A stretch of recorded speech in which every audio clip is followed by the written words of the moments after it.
It is the Odd Couple coming to you live from the Fox Sports Radio studios. Our next guest on the Fox Digital Draft Show last night with Trey Wingo, Jordan Palmer, TJ Hushmanzada, Jeff Schwartz, and Jason McIntyre. That is a cast for you. He's an up-and-comer here at Fox Sports, NFL draft analyst, RJ Young. RJ, welcome to the Odd Couple. Yo, man. Hey, Chris, Rob, when Robert reached out to me, I was like, yo, hey, please, anytime. I've been looking up to you guys for a very long time, and I appreciate you. I appreciate the conversation. I'm here to answer whatever questions you guys got for me. I'm so excited to be here. Thank you for having me. No doubt. It's great to have you, my man. We're excited for you, and you keep up the great work because you're definitely going places. But let's go to the draft. And we were talking about it in our last segment, the Denver Broncos. There were two quarterbacks they could have gone after, Justin Fields and Mac Jones. They passed on both of them. Do you think they have something going with Green Bay, or they have a legitimate chance of getting Aaron Rodgers? Or if not, why in the world did they pass on Fields and Jones? I think that has to be it, man. I really do, because you got to be the most motivated of these groups that Aaron Rodgers had said that he was interested in being traded to, the Niners being the others, and the Vegas Raiders, right? So you're looking at Denver, and Denver knows what it's like to have a dude that, won an MVP, want to come over to Denver for a little bit of time, and won a Super Bowl with that guy. Right. What I'm interested in is, what are you going to have to give back to Green Bay to make that happen? Because I'm not going to let you keep that assortment of wide receivers, and I'm not going to let you keep those pass rushers. Oh, yeah, you're probably going to have to give me some picks a la Jamal Adams going to Seattle to make that happen, but you're right now in the process of trying to put that deal together, and I think that's the reason why they passed on both of those quarterbacks that I expect to be really good in this league. Who had the first couple of picks we kind of knew, but who did well or who surprised people with their first-round pick where you said, okay, I didn't see that coming, and they made out pretty well? Was there any team like that? Chicago! Justin Fields! He fell to them, and then Ryan Pace did the right thing! I was shocked! This is a man that traded up to go get Mitch Trubisky in the same draft where you got Deshaun Watson and Patrick Mahomes. I'm sitting there looking at Justin Fields fall, and I still think it is insane that man was the fourth quarterback off the board. But he didn't look a gift horse in the mouth. He just said, no. That is our franchise quarterback. Andy Dalton is probably going to start the season. I think Jordan Palmer made that point very well. But Justin Fields is your quarterback of the future. He is familiar to that market, and I think this is an interesting point as well. Chicago's got the largest television market of any of these NFL franchises because New York gets split in half with the Jets and the Giants, right? And you're also in a division that absolutely matters to the NFL. You want to have a quarterback there, and they haven't had one really since Jim McMahon. I'm very excited for them. They haven't had a really good quarterback ever. McMahon, they won the Super Bowl with him.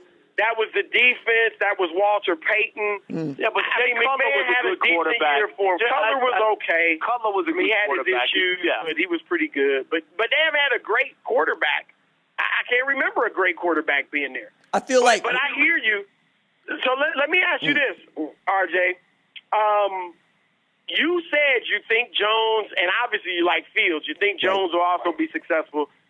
There's no way all five of these guys are going to be really, really good. Right. Or great. The success rate is not good for quarterbacks. If it's three of them, that's good.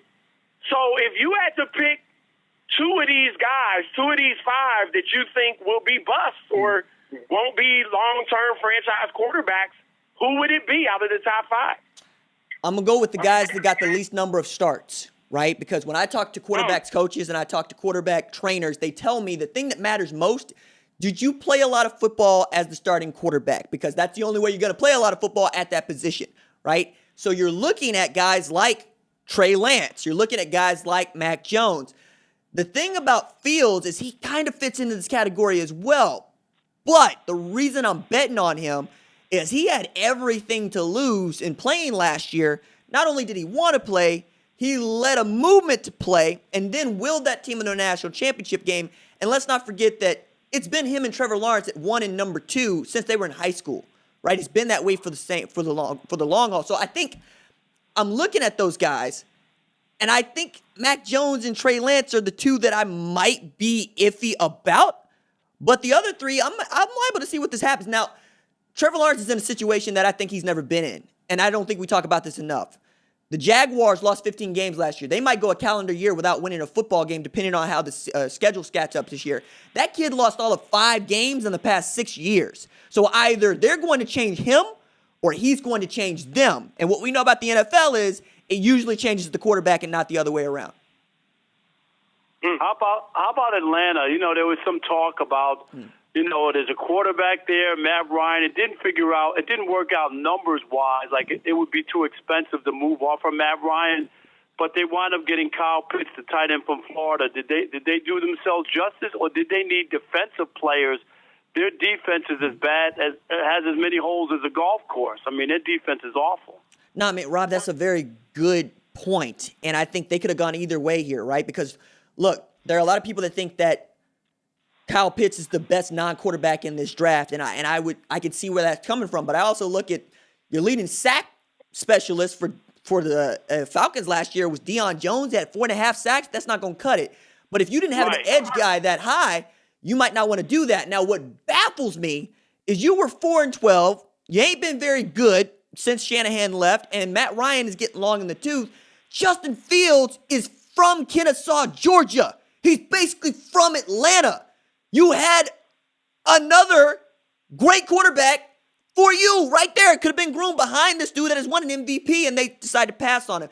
But if you were going to reach for someone that's not playing defense and not a quarterback, Kyle Pitts is the move there, and that's obviously what they decided to do. How do you see this Aaron Rodgers thing playing out? I mean, you said you think Denver will continue to try to get him. The GM for the Packers came out last night and said they're not trading him under any circumstances. So how do you see this playing out? Chris, I think they got all the leverage here, man. Like when I walk this out on paper, right? It's one thing for us to say that the quarterback has the power in this relationship. We all like our superstars, but who's signing the checks and what does the cap say? And they paid him $7 million in a roster bonus, which means they would have to pay $7 million just to trade him because they can't get that money back. If they trade him this year, that's $38 million against the cap.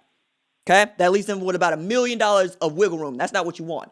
If they trade him in 2022, that's $17 million against the cap. That's a little bit more doable, and you can see that divorce coming. Now, what I find interesting here is Aaron Rodgers willing to sit out training camp at $50,000 a day? Maybe. But if you decide to give up football altogether, you got to give all of that money back. And if you got to give all of that money back, that's a little bit different. I don't trust him to keep holding out in that way. I don't think he's got that kind of backbone. And to that point, I don't think a lot of people got that kind of backbone, to be honest with you.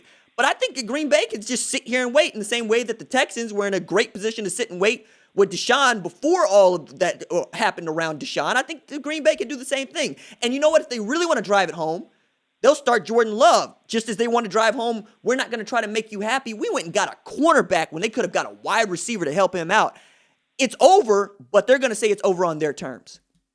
Hey, last thing from me. The Jets got, of course, Zach Wilson with the number 2 pick. Do you like him? I mean, a lot of people, the Jets, you know, ever since Rex Ryan's been gone, they went to a couple of AFC championship games, but it's been down years, and Adam Gase and Sam Darnold, they just didn't have the people around them. I don't know what the game plan was, but can Zach Wilson, do you like him as a quarterback, and can he be good in the NFL? So you guys asked me a few questions back, which one of the three, right? And I tried to dodge Zach Wilson because I'm not a Zach Wilson guy, man. I love his story, and I really enjoy how he got here, but I'm looking at this going, I've been watching college football for a very long time, and I've been watching BYU play football for a very long time. Nobody cared about Zach Wilson until last year. He was the same dude. Now, his best game, he goes 18 of 18 for over 300 against Western Michigan. Now, with the pedigree that he has and what we know about BYU, all right, maybe you could talk me into that, but he just hasn't been that dude for me. And when I hear other people talk about him, they're talking about his tools. They're talking about what he might be able to do. I'm just saying, hey, look at what he did. And that game against Coastal Carolina, that told me a lot, right? And I hold it against his teammates that Coastal Carolina went over there to beat up on him after the play, and I kept going, where are your teammates? You're the quarterback. They're supposed to have your back.